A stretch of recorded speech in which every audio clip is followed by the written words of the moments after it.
할렐루야. 오늘도 각자의 처소에서 드리는 이 시간 예배가 하나님께서 기뻐 받으시는 예배가 되기를 원합니다. 먼저 찬양하며 하나님 앞에 예배를 올려드리도록 하겠습니다. 나 주님의 기쁨 되기 원하네. 찬양 드리겠습니다. 나 주님의 기쁨 되기 원하네. 내 마음을 새롭게 하소서. 새 부대가 되게 하여 주사. 주님의 빛 비추게 하소서.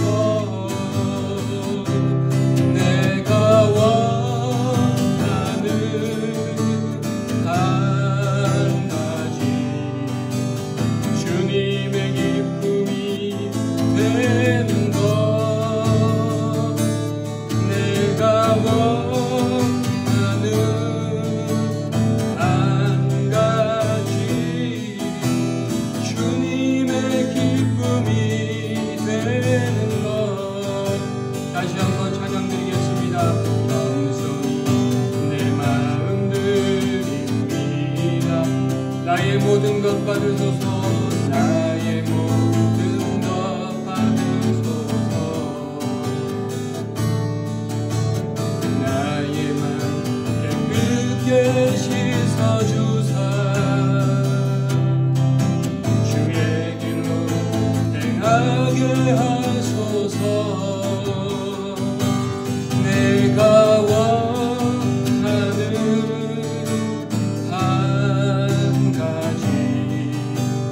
주님의 기쁨이 되는 것. 내가 원하는 한 가지.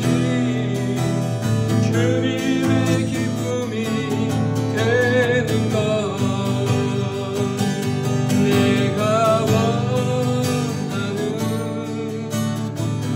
한 가지. 주님의 기쁨이 되는 것. 내가 원하는 한 가지. 주님의 기쁨이 되는 것. 주님의 기쁨이 되는 것. 주님의 기쁨이 되는 것.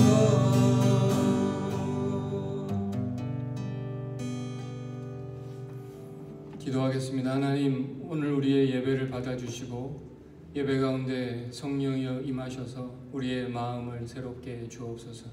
예수님의 이름으로 기도드립니다. 아멘. 다 같이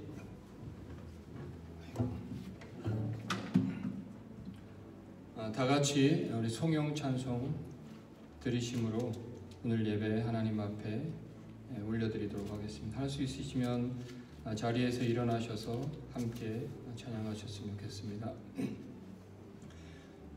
큰 영화로신 주 이곳에 오셔서 이 모인 자들로 주 백성 삼으사 그 중에 항상 계시고 그 중에 항상 계시고 큰 영광 나타내소서.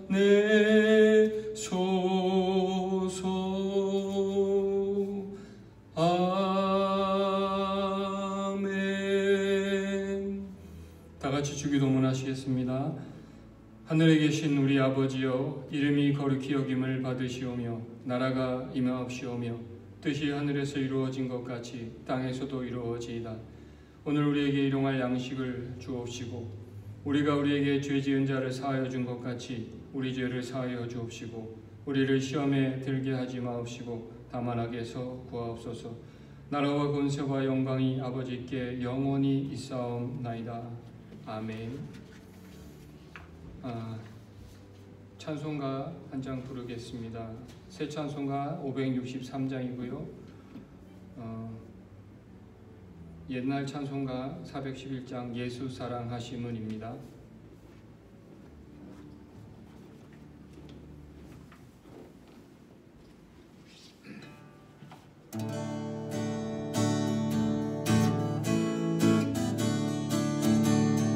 예수 사랑하심은 거룩하신 말일세. 우리들은 약하나 예수 권세만 보다. 날 사랑하신 날 사랑하신 날 사랑하신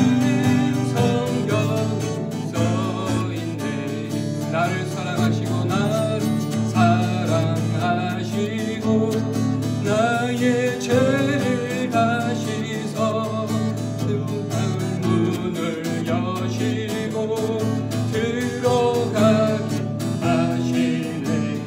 날 사랑하신 날 사랑하신 날 사랑하신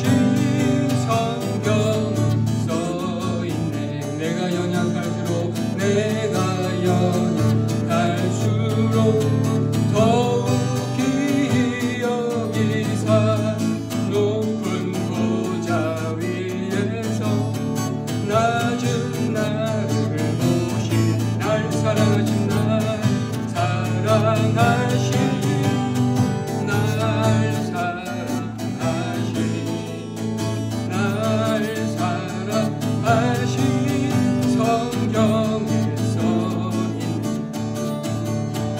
세상 사는 동안에 나와 함께 하시고 세상 떠나가는 날 천국 가게 하소서.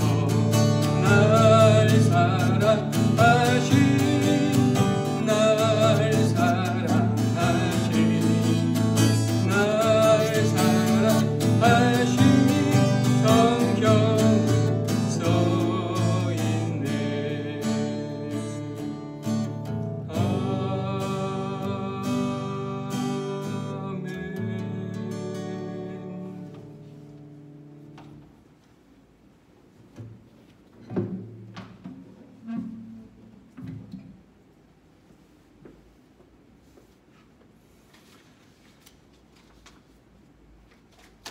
할렐루야.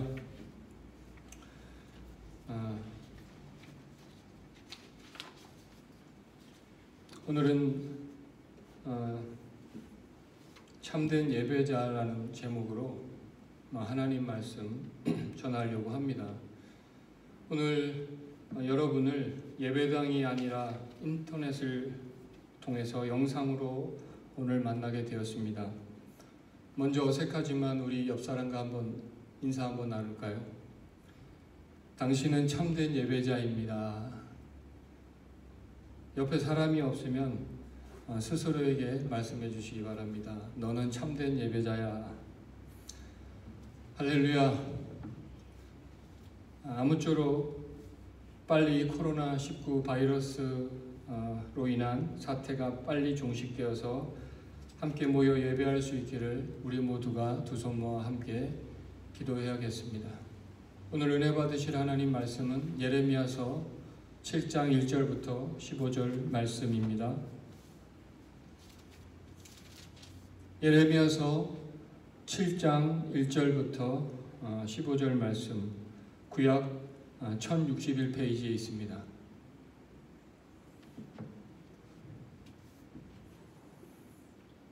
자, 찾으신 줄로 믿고요. 제가 대신 봉독해 드리겠습니다. 여호와께로부터 예레미야에게 말씀이 임하니라. 이르시되 너는 여호와의 집 문에 서서 이 말을 선포하여 이르기를 여호와께 예배하러 이 문으로 들어가는 유다 사람들아 여호와의 말씀을 들으라. 만군의 여호와 이스라엘의 하나님께서 이와 같이 말씀하시되 너희 길과 행위를 바르게 하라. 그리하면 내가 너희로 이곳에 살게 하리라. 너희는 이것이 여호와의 성전이라 여호와의 성전이라 여호와의 성전이라 하는 거짓말을 믿지 말라. 너희가 만일 길과 행위를 참으로 바르게 하여 이웃들 사이에 정의를 행하며 이방인과 고아와 과부를 압제하지 아니하며 무지한 자의 피를 이곳에서 흘리지 아니하며 다른 신들 뒤를 따라 화를 자초하지 아니하면 내가 너희를 이곳에 살게 하리니 곧 너희 조상에게 영원 무궁토록 준 땅이니라. 보라, 너희가 무익한 거짓말을 의존하는도다. 너희가 도둑질하며 살인하며 간음하며 거짓 맹세하며 바알에게 분향하며 너희가 알지 못하는 다른 신들을 따르면서 내 이름으로 일컬음을 받는 이 집에 들어와서 내 앞에 서서 말하기를 우리가 구원을 얻었나이다 하느냐. 이는 이 모든 가증한 일을 행하려 함이로다. 내 이름으로 일컬음을 받는 이 집이 너희 눈에는 도둑의 소굴로 보이느냐. 보라, 나 곧 내가 그것을 보았노라. 여호와의 말씀이니라. 너희는 내가 처음으로 내 이름을 둔 처소 실로에 가서 내 백성 이스라엘의 악에 대하여 내가 어떻게 행하였는지를 보라. 여호와의 말씀이니라. 이제 너희가 그 모든 일을 행하였으며 내가 너희에게 말하되 새벽부터 부지런히 말하여도 듣지 아니하였고 너희를 불러도 대답하지 아니하였느니라. 그러므로 내가 실로에 행함같이 너희가 신뢰하는 바 내 이름으로 일컬음을 받는 이 집 곧 너희와 너희 조상들에게 준 이곳에 행하겠고 내가 너희 모든 형제 곧 에브라임 온 자손을 쫓아낸 것 같이 내 앞에서 너희를 쫓아내리라 하셨다 할지니라. 아멘. 잠깐 기도하겠습니다. 하나님 아버지, 오늘 이 예배를 주님 받아 주옵소서. 비록 영상으로 드리는 예배이지만 하나님 주께서 이전에 이곳에 함께 하신 줄 믿습니다. 오늘 우리의 마음과 생각을 주님께 향할 수 있도록 도와주시고 마음을 주님께 집중할 수 있는 귀한 예배 시간 되게 하옵소서. 이 예배를 통해서 주께서 영광 받으실 줄 믿사오며 예수님의 이름으로 기도드립니다. 아멘. 기독교 실천운동 백종국 이사님의 인터뷰 글을 보니까요, 이런 인터뷰 글이 있었습니다. 한국 몇몇 교회에서 확진자가 발생하고 있고요. 미국에서는 대형 교회 목사님께서 확진자로 밝혀지기도 했다라는 뉴스를 접하면서 교회가 주일에 모이는 것을 자제해달라는 말에 대해서 어떻게 생각하는가라는 질문이었는데요. 그분의 대답에 저도 많은 공감이 되었습니다. 많은 목회자들이 딜레마에 빠져 있습니다. 성경은 모이기를 힘쓰라고 분명히 말씀하고 있는 반면에 또 성경은 인애를 행하고 생명을 살려야 한다라고 말하고 있습니다. 과연 이 두 가지 가치를 동시에 달성할 수 있는가? 그것은 힘들다라는 것입니다. 분명한 것은 생명을 살리는 것이 더 본질적이고 복음적이라고 말할 수 있다라는 것은 예수님의 구덩이에 빠진 어린 양 구하기 비유에서 그 이유를 찾을 수 있습니다. 마태복음 12장 9절에서 12절 말씀에 보니까요, 제가 대표를 읽어드리겠는데요.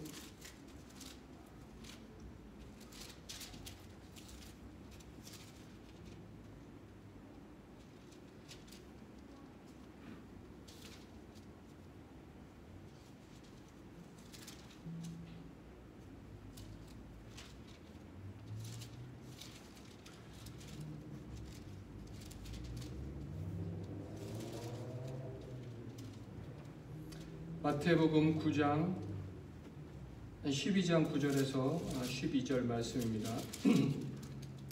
거기에서 떠나 그들의 회당에 들어가시니 한쪽 손마른 사람이 있는지라 사람들이 예수를 고발하려 하여 물어 이르시되 안식일에 병 고치는 것이 옳으니이까? 예수께서 이르시되 너희 중에 어떤 사람이 양 한 마리가 있어 안식일에 구덩이에 빠졌으면 끌어내지 않겠느냐? 사람이 양보다 얼마나 더 귀하냐? 그러므로 안식일에 선을 행하는 것이 옳으니라 하시고, 예수님께서 안식일에 종교적 예식에 기초하는 것보다는 생명을 살리는 것이 더 올바른 안식일을 지키는 법이라고 말씀하셨습니다. 또 어느 장로님께서 대학교 장로님께서 페이스북에 이런 글을 남기셨는데요.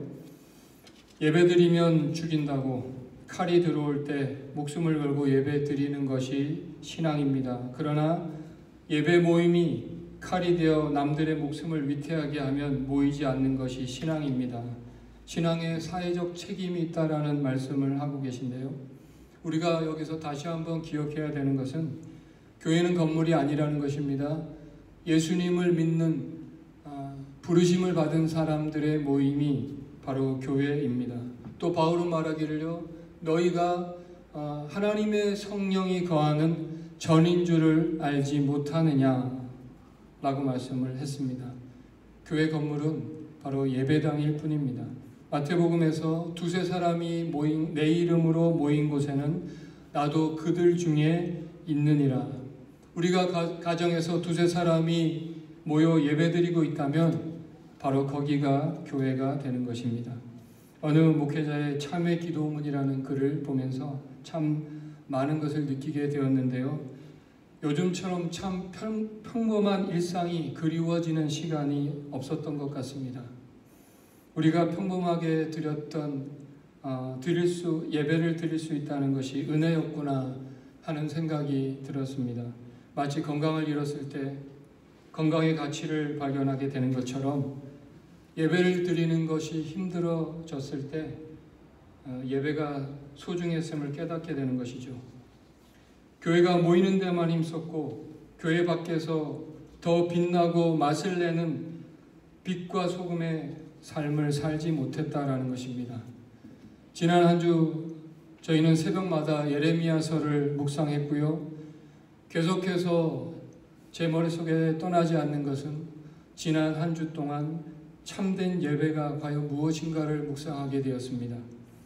이스라엘 백성들처럼 예배만 드리면 괜찮아 믿고 있는 건 아닌지 생각하게 되었고요. 오늘을 살고 있는 이 코로나19 바이러스를 고통을 받고 있는 이 시대에 하나님께서 우리들에게 말씀하시는 그 말씀이 무엇인가 생각을 하지 않을 수 없었습니다.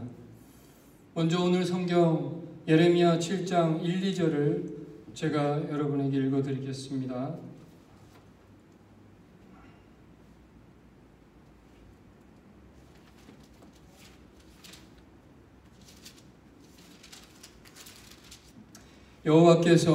여호와께로부터 예레미야에게 말씀이 임하니라. 이르시되 너는 여호와의 집 문에 서서 이 말을 선포하여 이르기를 여호와께서 예배하러 이 문으로 들어가는 유다 사람들아 여호와의 말씀을 들으라. 예레미야가 성전 문 앞에 서서 예배를 드리러 오는 사람들에게 외치고 있는 것입니다. 여호와의 말씀을 들으라. 저는 오늘 이 예배를 드리는 저와 여러분이 사람의 말이 아니라 하나님의 말씀을 듣기를 원합니다. 예레미야서를 통해서 계속 묵상하면서 깨닫게 되는 것은요, 이스라엘 백성들의 그 완악함, 절대로 돌이키지 않는 그들의 고집과 교만이고요. 그럼에도 불구하고 그들을 향한 끈질기고 변함없는 아버지 하나님의 사랑입니다. 회개하고 돌이키고 돌아오면 받아주겠다고 외치시는 하나님의 마음, 어쩌면 참 바보 같은 사랑을 또다시 보게 됩니다. 이 사랑이 바로 저와 여러분을 향한 동일한 하나님 아버지의 마음이라고 할 수 있는데요. 오늘 이스라엘 백성들에게 또 하나님께서 이렇게 말씀하고 계십니다. 3절 4절을 제가 읽겠습니다. 만군의 여호와 이스라엘의 하나님께서 이와 같이 말씀하시되 너희 길과 행위를 바르게 하라. 그리하면 내가 너희로 이곳에 살게 하리라. 너희는 이것이 여호와의 성전이라 여호와의 성전이라 하는 거짓말을 믿지 말라.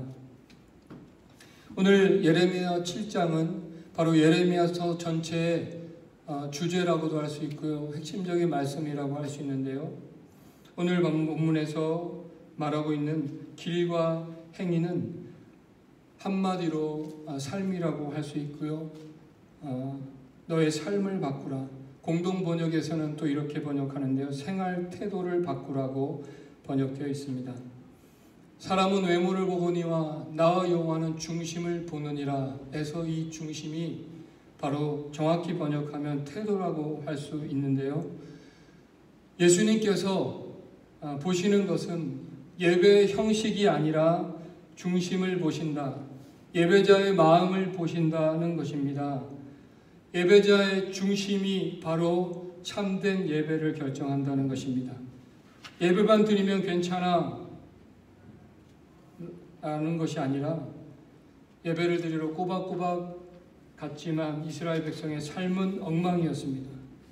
9절에서 11절에서 이렇게 표현하고 있는데요, 너희가 도둑질하며 살인하며 간음하며 거짓 맹세하며 바알에게 분향하며 너희가 알지 못하는 다른 신들을 따르면서 내 이름으로 일컬음을 받는 이 집에 들어와서 내 앞에 서서 말하기를 우리가 구원을 얻었나이다 하느냐.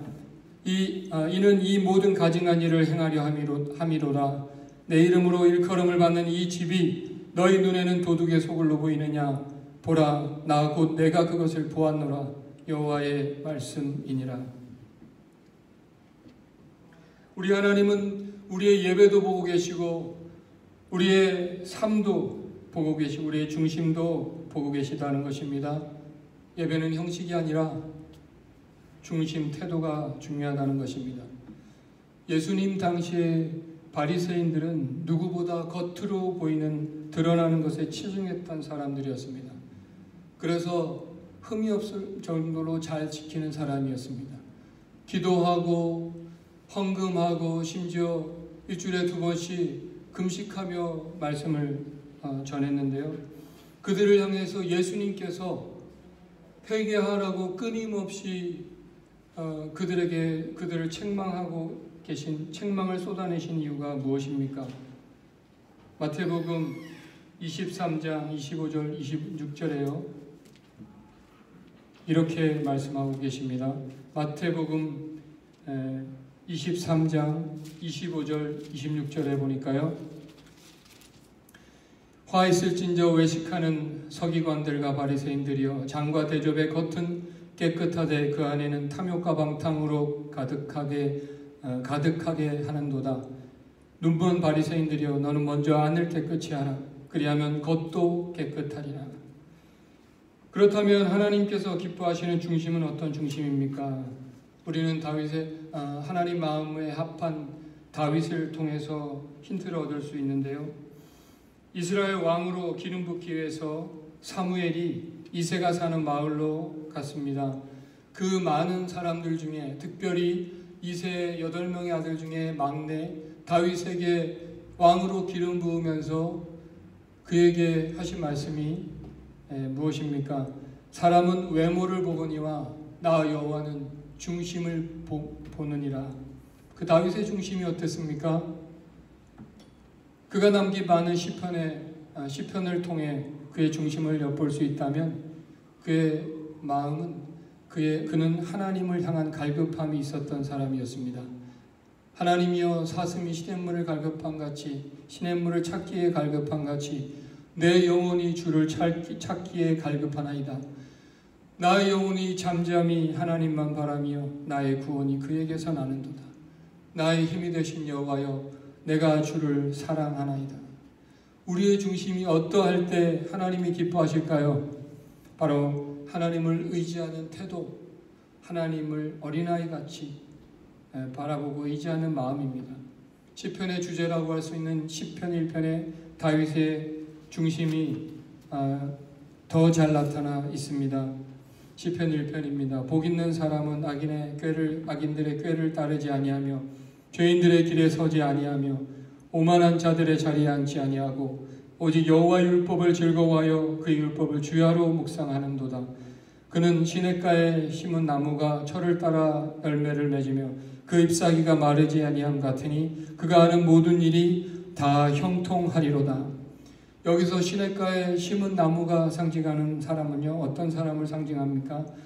메마른 광야 같은 세상에서 하나님으로부터 흘러나오는 성령의 신령한 생수로 살아가는 성도가 바로 시냇가에 심은 나무 같은 성도입니다. 성령이 주시는 힘을 의지하며 그 힘으로 사는 사람.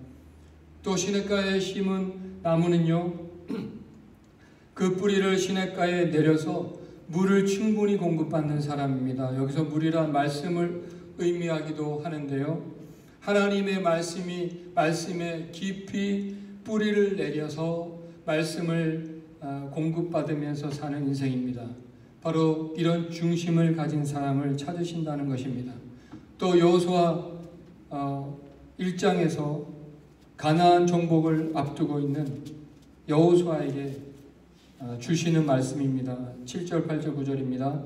오직 강하고 극히 담대하여 나의 종 모세가 내게 명령한 그 율법을 다 지켜 행하고 우로나 좌로나 치우치지 말라. 그리하면 어디로 가든지 형통하리니 이 율법책을 내 입에서 떠나지 말게 하며 주야로 그것을 묵상하여 그 안에 기록된 대로 다 지켜 행하라. 그리하면 내 길이 평탄하게 될 것이며 내가 형통하리라. 내가 내게 명령한 것이 아니냐. 강하고 담대하라. 두려워하지 말며 놀라지 말라. 내가 어디로 가든지 내 하나님 여호와가 너와 함께 하시느니라.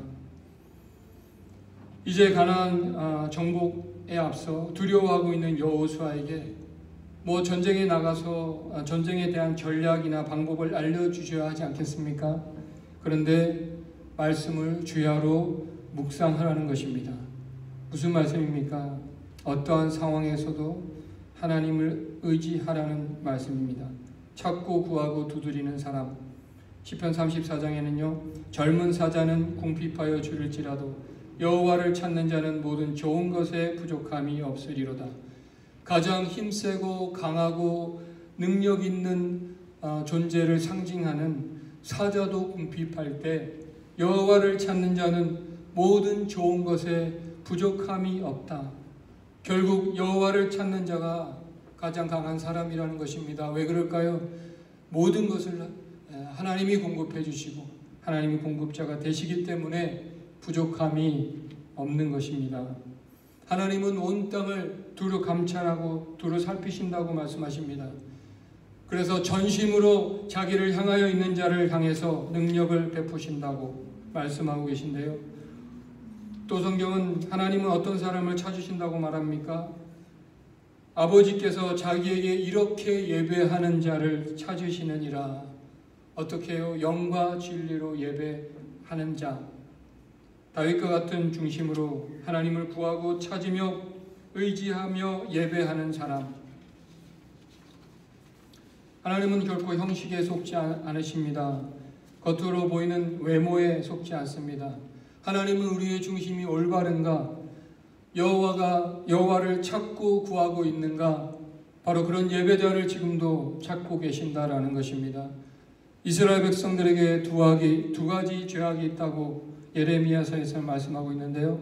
내 백성이 두 가지 악을 행하였나니 곧 그들이 생수의 근원되는 나를 버린 것과 스스로 웅덩이를 판 것인데 그것은 그물을 가두지 못할 터진 웅덩이들이니라. 그들이 생명의 근원 되시는 그 주님을 의지하지 않았습니다. 그리고 스스로 힘으로 살겠다고 한 것입니다. 성경에서 말하는 죄는 무엇입니까? 하나님으로부터 독립해서 하나님을 왕으로 인정하고 그분께 순종하지 않는 것이고요. 인정하지 않고 그분께 순종하지 않는 것이고요. 다시 말해서 자기 자신이 왕이 되고 만물의 중심이 되어서 자기 뜻대로 살려고 하는 그런 태도를 말하는 것입니다. 왜 이스라엘 백성들에게 재앙을 내리겠다고 말씀하셨습니까? 예레미야 7장 17절 18절에 보니까요. 너는 그들이 유다 성읍들과 예루살렘 거리에서 행하는 일을 보지 못하였느냐?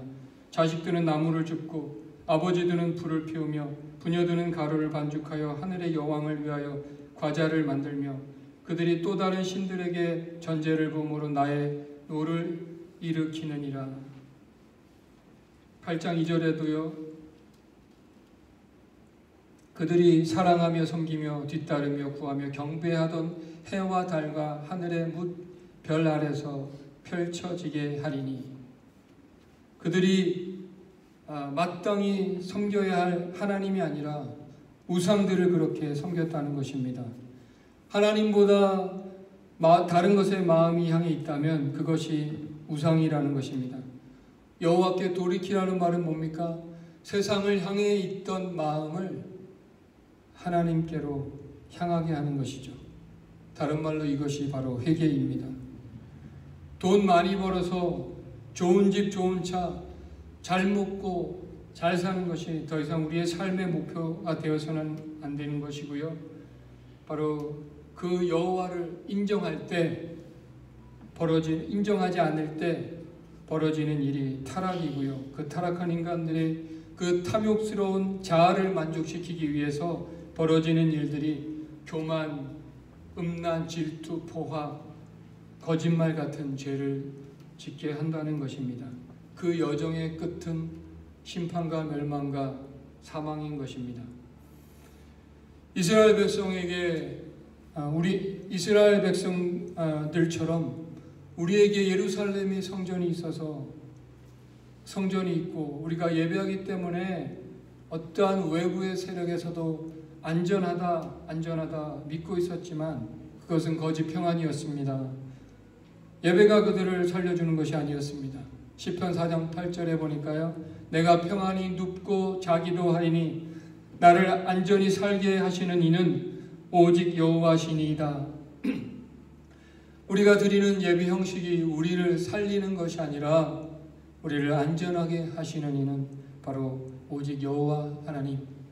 우리가 여호와를 의지할 때가 바로 가장 안전할 때입니다. 예수님께서 성전에 들어가셔서 하신 일이 무엇입니까? 성전을 청결하게 하셨습니다. 도둑의 소굴로 탐욕으로 가득 찬 그 성전을 2번씩이나 청결하게 하신 이유가 무엇입니까? 바로 성전된 우리의 마음이 탐욕으로 가득 차고 도둑의 소굴이 되어버린 우리의 더러워진 심정을 제발 좀 하나님의 말씀으로 새롭게 하라는 말씀입니다. 로마서 12장 1절 2절 말씀입니다. 그러므로 형제들아 내가 하나님의 모든 자비하심으로 너희를 권하노니 너희 몸을 하나님이 기뻐하시는 거룩한 산 제물로 드리라. 이는 너희가 드릴 영적 예배니라. 너희는 이 세대를 본받지 말고 오직 마음을 새롭게 함으로 변화를 받아 하나님의 선하시고 기뻐하시고 온전하신 뜻이 무엇인지 분별하도록 하라. 너희 몸이 무엇입니까? 너의 인격 전체를, 너의 삶을 하나님께 산 제사로 드리라는 것입니다.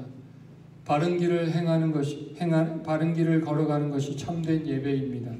그러기 위해서 우리의 마음을 새롭게 함으로 우리의 중심이 새롭게 바뀌어져야겠습니다. 그래서 하나님의 기뻐하시고 선하시고 온전하신 뜻이 무엇인지 분별하도록 하라. 그러기 위해서 우리는 하나님의 말씀을 즐거워하고 묵상하고 그 뜻을 구하고 찾고 행하고 살아가는 자가 될 때 하나님께서 그런 자의 예배를 받으실 줄로 믿습니다. 오늘의 결론인데요. 하나님께서는 인간이 만든 성전에만 계시지 않습니다. 지금 우리가 주님의 이름으로 두세 사람이 모인 바로 여기에 계십니다. 예배 회복은 바로 예배자의 회복입니다. 예배자 우리 한 사람이 심령이 새롭게 되는 것이고요. 그래서 과거에 모이는 데만 힘썼다면 이제는 교회 밖에서 더 빛나는 성도님 되기를 간절히 바랍니다. 그래서 세상을 살리는 빛과 소금의 역할을 넉넉히 감당하는 참된 예배자가 다 되시기를 주님의 이름으로 축원합니다. 아멘. 말씀을 준비하면서 제 마음에 한 주간 동안 깊은 감동을 주었던 찬양이 있는데요. 바로 오늘 이 시대에 살아가는 것이, 이 모든 순간이 바로 주의 은혜임을 다시 한번 느끼게 됩니다. 같이 이 찬양을 한번 부르시면서 가사를 묵상하면 좋겠습니다.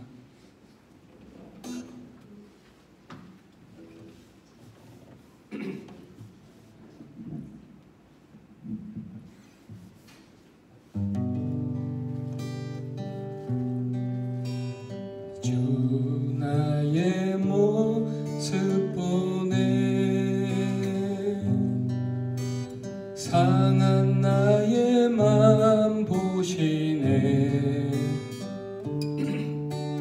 주 나의 눈물 안에 홀로 울던 맘 아시네. 다시 한번 찬양합니다.